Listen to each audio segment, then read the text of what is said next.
धोंडी चांभार पाटलाच्या सोप्यात बसून हलका दिवा लावून पाटलाची मोठ सांगत होता. आणि हा चांभार म्हणजे हाडानं अंगानं आणि साऱ्याच गोष्टीनं दिप्पाड होता. हटके आणि रंगेल असल्यामुळे गावातील लोक त्याला भीत होती. आणि गावचा एकुलता एक चांभार असल्यामुळं तो कुणालाच भीत नव्हता. कुणाला म्हणजे कुणालाच.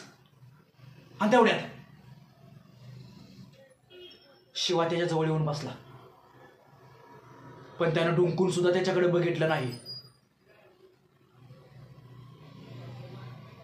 आणि आपण त्याच्याकडे बघितलंच नाही असं तो काम करू लागला. आणि त्याच्या कामात गती आली. त्याचा हात वेगाने चालू लागला.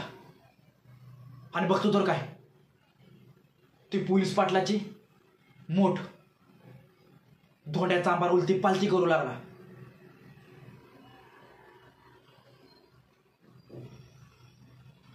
कारण धोंड्या चांभार फक्त पोलीस पाटलालाच भ्यायचा.